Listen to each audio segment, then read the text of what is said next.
Edgar se réveille dans sa chambre. Il fait déjà grand jour.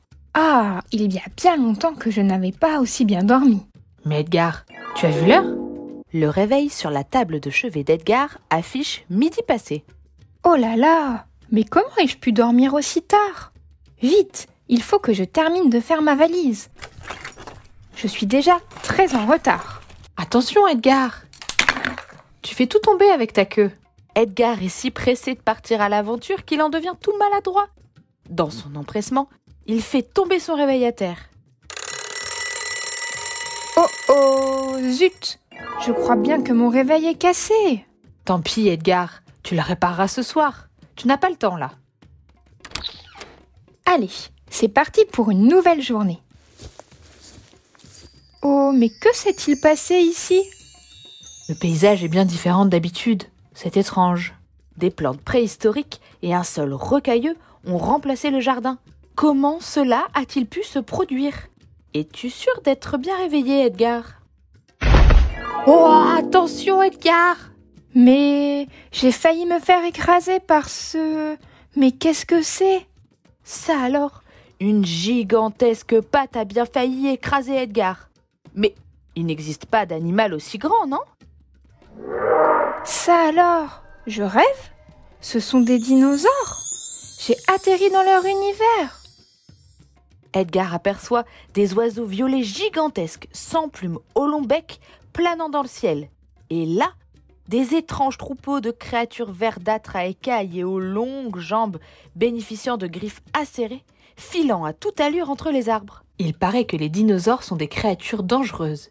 Il va falloir rester discret, Edgar. Bonjour, étrange dinosaure. Oh, regarde, petit aventurier, un diplodocus. Je n'en avais vu que sur des images. On dirait qu'il t'invite à monter sur sa tête. Allons-y. Le diplodocus amène Edgar en balade à travers la forêt jusqu'à arriver devant une immense étendue parsemée de cascades, fougères et montagnes. Des dizaines de dinosaures s'y promènent. Cette vallée est incroyable. Tu te trouves dans le royaume des dinosaures. Tu vois ceux qui ont un très long cou comme moi? Ce sont des herbivores. Et les plus petits qui courent sur deux pattes sont des carnivores.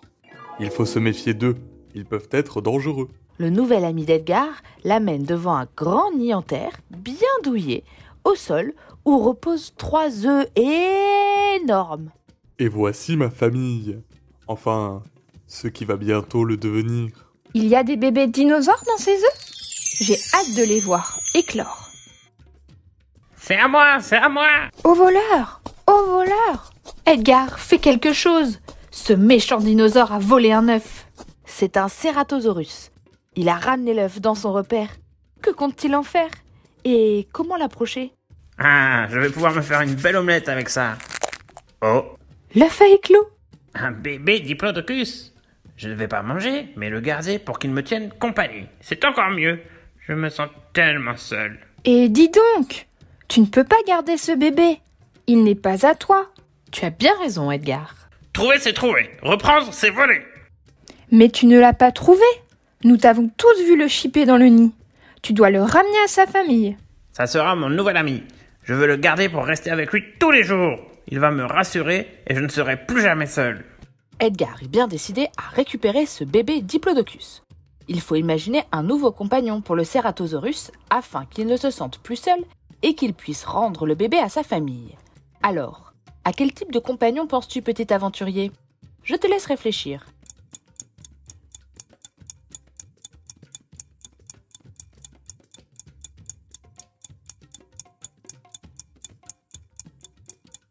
Je suis sûre que tu as eu des idées fantastiques. Edgar ouvre sa valise pour fouiller dedans et... Mais qu'est-ce que c'est? Un petit dinosaure s'en échappe et court sauter sur les cuisses du Ceratosaurus. Il a dû s'y glisser quand Edgar avait le dos tourné. Voilà un superbe compagnon. Regarde, ce petit dinosaure a l'air si gentil. Tu ne trouves pas?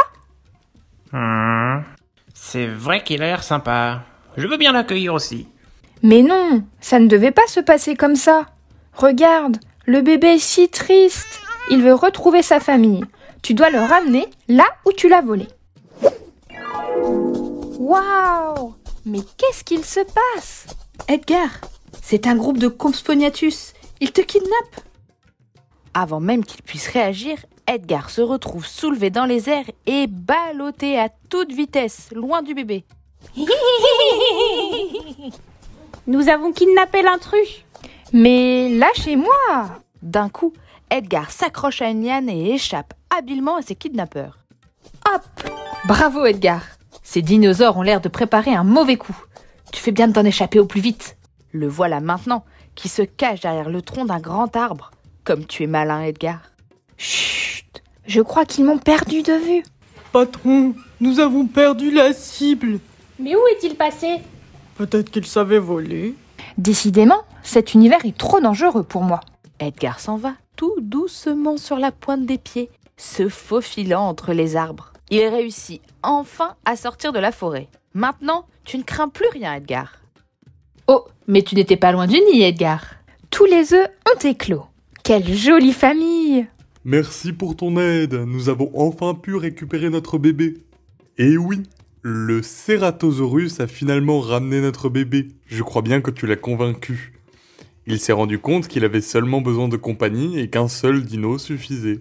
Bravo, Edgar. Grâce à ton aide, tout est bien qui finit bien. La famille de Diplodocus est désormais réunie et ne se séparera plus jamais. Retrouve mes histoires créatives sur mon site www.dipongo.co. À bientôt!